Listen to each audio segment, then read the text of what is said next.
ஓம் சாந்தி 8/4/2024. இனிமையான குழந்தைகளே, இந்த கண்களின் மூலம் எதையெல்லாம் பார்க்கின்றீர்களோ அவை அனைத்தும் அழிந்து போகக்கூடியது.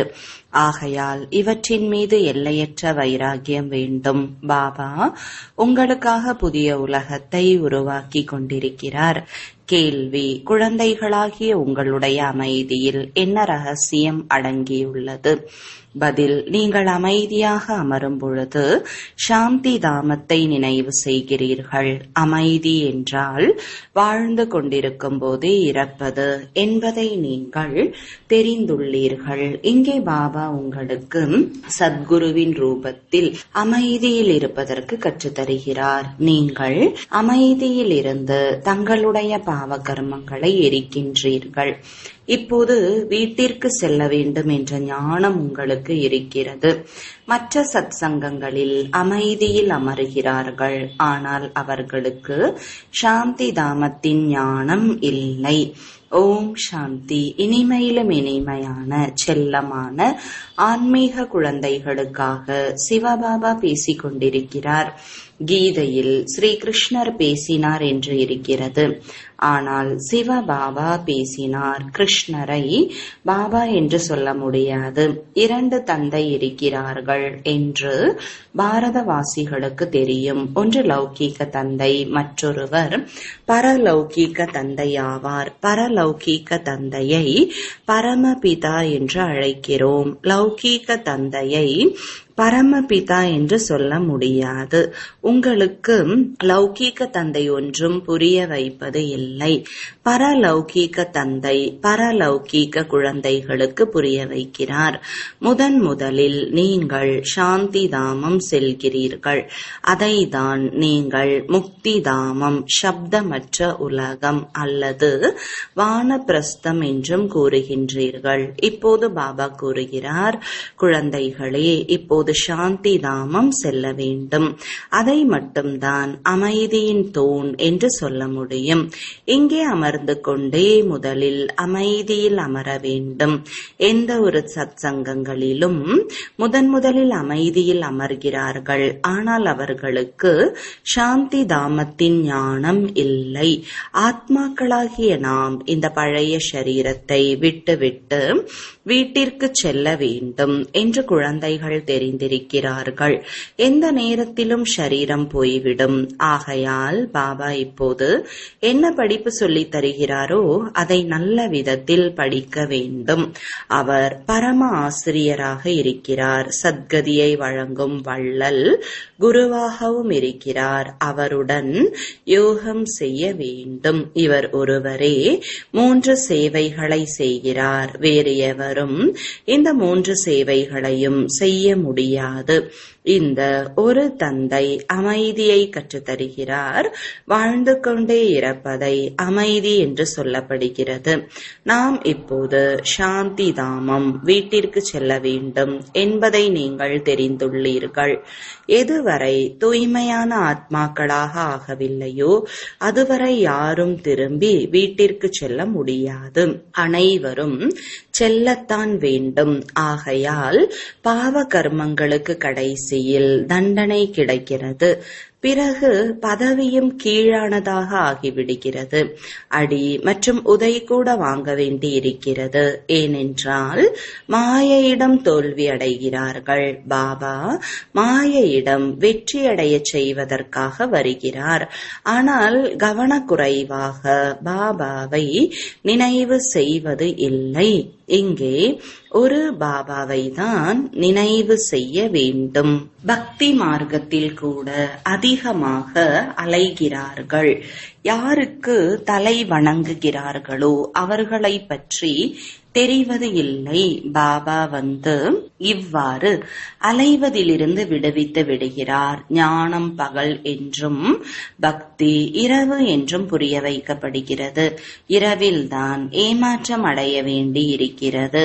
ஞானத்தின் மூலம் பகல், அதாவது சத்யுகம் திரேதாவாகும். பக்தி என்றால் இரவு, துவாபர கலியுகமாகும். இதுதான் முழு நாடகத்தின் கால அளவு உணவாகும். பாதி நேரம் பகல், பாதி நேரம் இரவு. பிரஜாபிதா பிரம்மா குமார் குமாரிகளின் பகல் மற்றும் இரவு. இது எல்லையற்ற விஷயம். எல்லையற்ற தந்தை எல்லையற்ற சங்கமத்தில் வருகிறார்.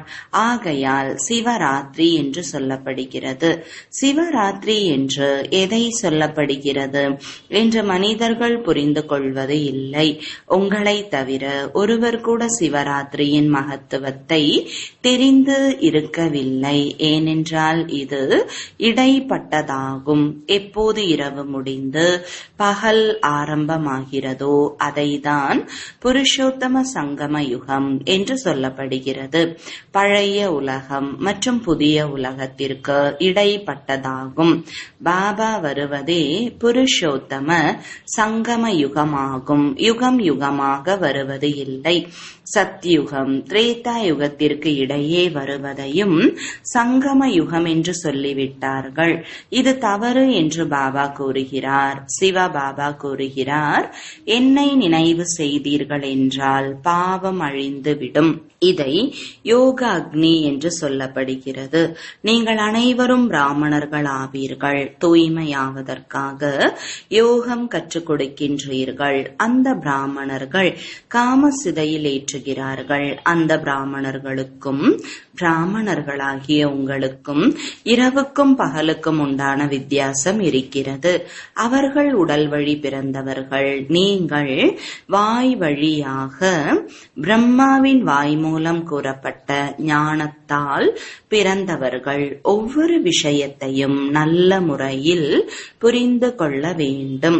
இன்னும் யார் வந்தாலும் அவர்களுக்கு எல்லையற்ற தந்தையை நினைவு செய்தீர்கள் என்றால் பாவ கர்மங்கள் அழிந்துவிடும். மேலும் எல்லையற்ற தந்தையின் ஆஸ்தி கிடைக்கும் என்று புரிய வைக்கப்படுகிறது. பிறகு எந்த அளவிற்கு தெய்வீக குணங்களை தாரணை செய்வீர்களோ, மேலும் செய்ய வைப்பீர்களோ, அந்த அளவிற்கு உயர்ந்த பதவியை அடைவீர்கள். பாபா வருவதே தூய்மையற்றவர்களை தூய்மையாக ஆக்குவதற்காக தான்.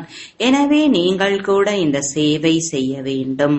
அனைவரும் தூய்மையற்றவர்கள்தான். குருமார்கள் யாரையும் தூய்மையாக மாற்ற முடியாது. பதீத பாவனன் என்று பெயர் சிவபாபாவினுடையது. அவர் இங்குதான் வருகிறார். எப்போது அனைவரும் முழுமையாக தூய்மையற்றவர்களாக ஆகிவிடுகிறார்களோ அப்போது நாடகத்தின் திட்டப்படி பாபா வருகிறார். முதலில் குழந்தைகளுக்கு அல்லாஹ் புரிய வைக்கிறார், என்னை நினைவு செய்யுங்கள். அவர் தூய்மையற்றவர்களை தூய்மையாக ஆக்கக்கூடியவர் என்று நீங்கள் சொல்கிறீர்கள் அல்லவா? ஆன்மீக தந்தையை தூய்மையாக்கக்கூடியவர் என்று சொல்லப்படுகிறது. ஓ பகவான் அல்லது ஓ தந்தையே என்று சொல்கிறார்கள். ஆனால் யாருக்கும் அறிமுகம் கிடையாது. இப்போது சங்கம யுகத்தில் இருக்கின்ற உங்களுக்கு அறிமுகம் கிடைத்திருக்கிறது.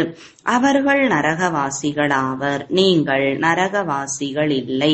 ஒருவேளை யாராவது தோல்வி அடைகிறார்கள் என்றால் ஒரே அடியாக விழுந்து விடுகிறார்கள். சம்பாதித்த வருமானம் உடனே போய்விடுகிறது.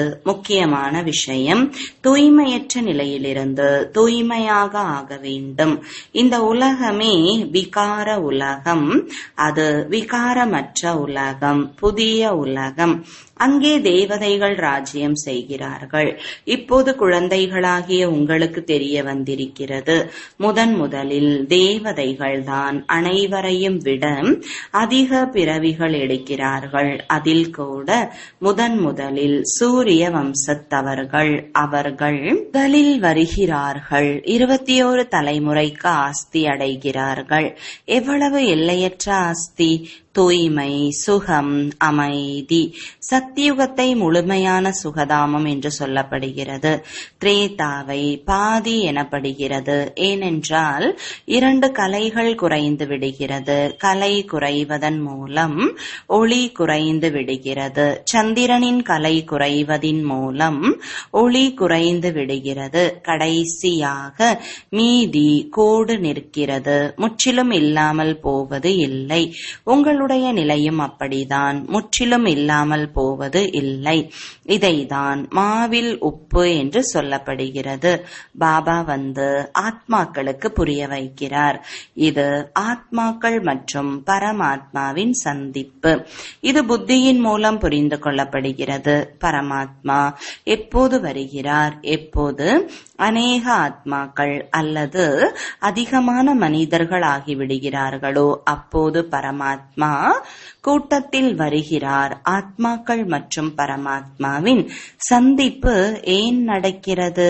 அந்த சந்திப்பு அழுக்காக ஆவதற்கு இந்த சமயத்தில் நீங்கள் தோட்டக்காரனின் மூலம் முள்ளிலிருந்து மலராக ஆகிக் கொண்டிருக்கிறீர்கள்.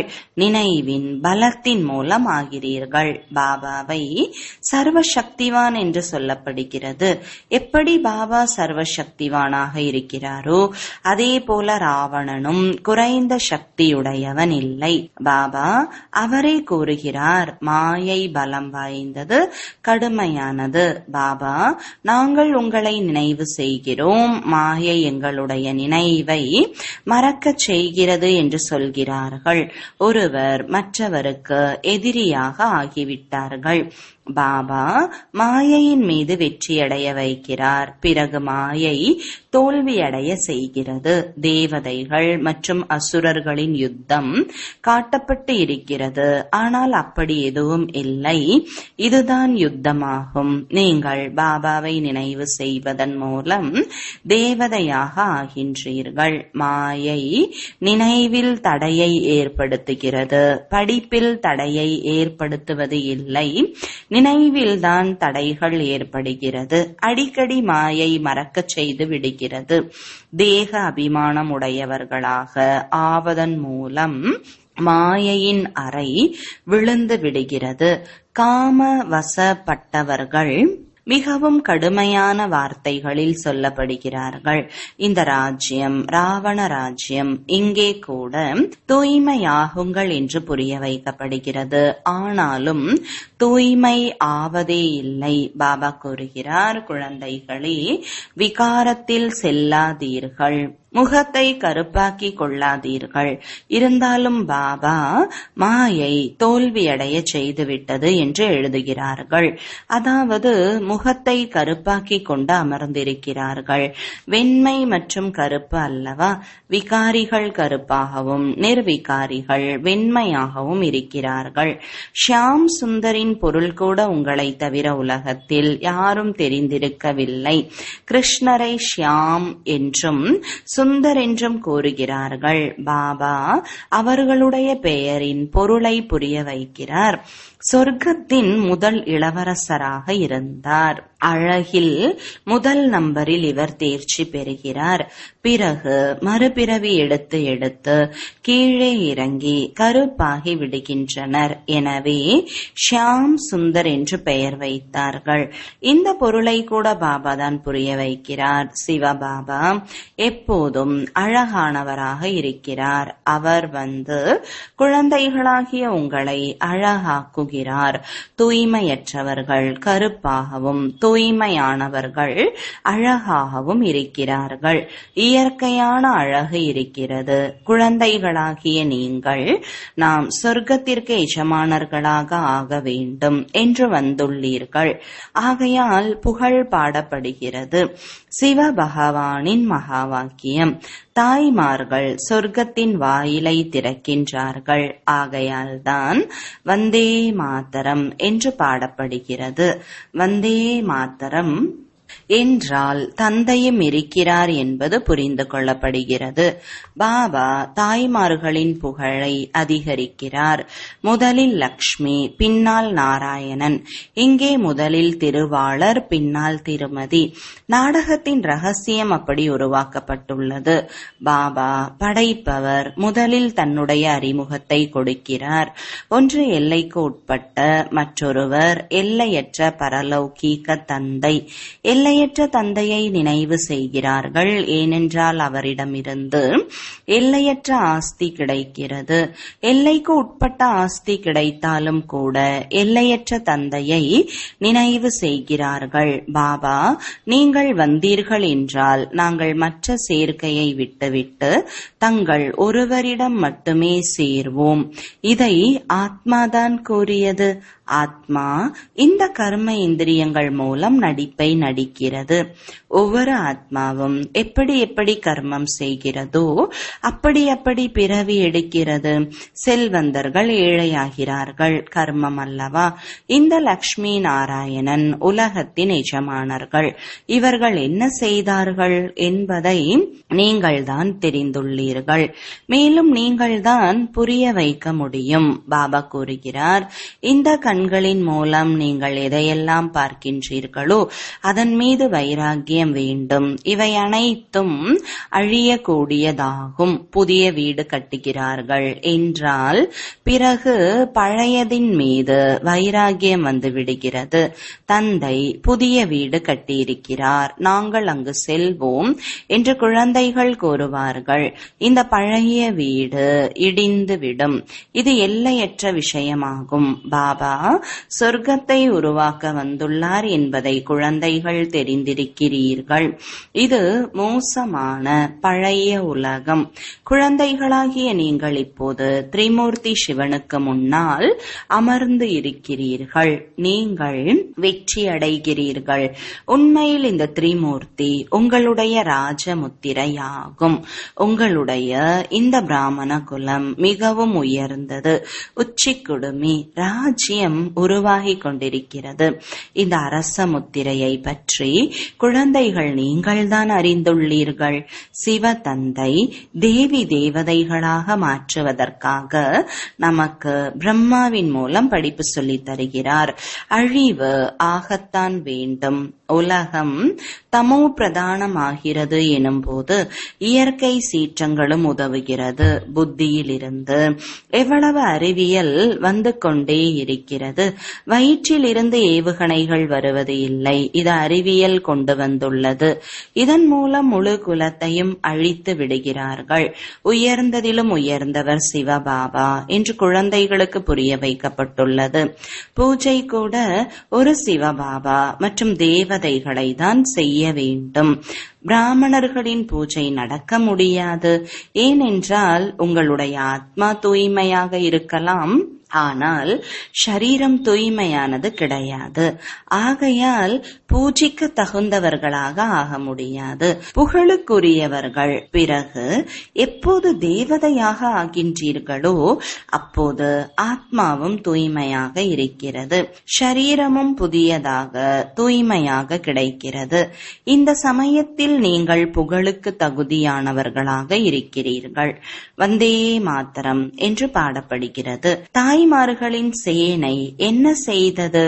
தாய்மார்கள்தான் ஸ்ரீமத் படி ஞானத்தை கொடுத்தார்கள். தாய்மார்கள் ஸ்ரீமத் படி அனைவருக்கும் ஞானம் கொடுக்கிறார்கள். தாய்மார்கள் அனைவருக்கும் ஞான அமிர்தத்தை கொடுக்கிறார்கள். யதார்த்தமான விதத்தில் நீங்கள் தான் புரிந்து கொள்கிறீர்கள். சாஸ்திரங்களில் அதிகமான கதைகள் எழுதப்பட்டிருக்கிறது. அதை அமர்ந்து சொல்லிக் கொண்டு இருக்கிறார்கள். நீங்கள் சத்தியம் சத்தியம் என்று சொல்லிக் கொண்டிருக்கிறீர்கள். கல்புத்தி மற்றும் தங்க புத்தி என்றும் பாடப்பட்டுள்ளது. தங்க புத்தி என்றால் பாரஸ்நாத் ஆவார். நேபாளத்தில் பாரஸ்நாத்தின் சித்திரம் இருக்கிறது என்று கூறுகிறார்கள். தங்கபுரியின் தலைவன் இந்த லக்ஷ்மி நாராயணன் ஆவர். அவர்களுடைய ராஜ்யம் இருந்தது. இப்போது முக்கியமான விஷயம் படைப்பவர் மற்றும் படைப்பின் ரகசியத்தை தெரிந்து கொள்வது.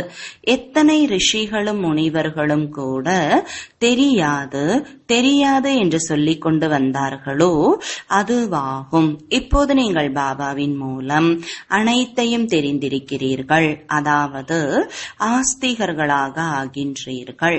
மாயை ராவணன் நாஸ்திகர்களாக மாற்றுகிறான். நல்லது. இனிமையிலும் இனிமையான செல்ல குழந்தைகளுக்கு தாயும் தந்தையுமான பாப்தாதாவின் அன்பு நினைவுகளும் காலை வணக்கங்களும். ஆன்மீக குழந்தைகளுக்கு ஆன்மீக தந்தையின் நமஸ்காரம். ஆன்மீக தந்தைக்கு ஆன்மீக குழந்தைகளின் அன்பு நினைவுகளும் வணக்கங்களும். தாரணைக்கான முக்கிய சாரம். முதலாவது, நாம் பிரம்மாவின் வாய்வழி வம்சத்தை சார்ந்த பிராமணர்கள். நம்முடையது அனைத்திலும் உயர்ந்த குலம் என்பது எப்போதும் நினைவில் இருக்கட்டும். நாம் தூய்மையாக ஆக வேண்டும், தூய்மை ஆக்க வேண்டும். பதீத பாவனன் பாபாவிற்கு உதவியாளர்களாக ஆக வேண்டும். இரண்டாவது, நினைவில் ஒருபோதும் கவனக்குறைவாக இருக்கக்கூடாது. தேக அபிமானத்தின் காரணமாக தான் மாயை நினைவில் தடையை ஏற்படுத்துகிறது. ஆகையால் முதலில் தேக அபிமானத்தை விட வேண்டும். யோக அக்னியின் மூலம் பாவத்தை அழிக்க வேண்டும். வரதானங்கள். சாதனங்கள் எனும் இல்லறத்தின் நடுவே இருந்தாலும் தாமரை மலராக விலகியும் அன்பாகவும் இருக்கும் எல்லையில்லாத வைராகியம் உடையவர் ஆகுக. விளக்கம். சாதனம் கிடைக்கிறதோ அதை பெரிய மனதுடன் பயன்படுத்துங்கள். இந்த சாதனங்கள் உங்களுக்காகத்தான். ஆனால் சாதனையை மறந்து விடாதீர்கள். முழு சமநிலை வேண்டும். சாதனம் என்பது தவறல்ல. சாதனம் என்பது உங்களுடைய செயலுக்கான தவத்திற்கான பலன். ஆனால் சாதனங்களுக்கு நடுவே இருந்தாலும் தாமரை மலராக விலகியும் தந்தையிடம் அன்பாகவும் இருங்கள். பயன்படுத்தினாலும் அவற்றின் சுகத்தில் வந்து விடாதீர்கள். சாதனங்களில் எல்லையில்லா வைராகிய உள்ளுணர்வை மறந்து விடாதீர்கள். முதலில் தன்னுள் இதனை வெளிப்படுத்தி பிறகு உலகின் வாயுமண்டலத்தில் பரப்புங்கள். ஸ்லோகன். மன தாக்கத்தை தனது கௌரவத்தில் நிலை பெறச் செய்வதுவே அனைத்திலும் உயர்ந்த நல்ல சேவை. ஓம் சாந்தி.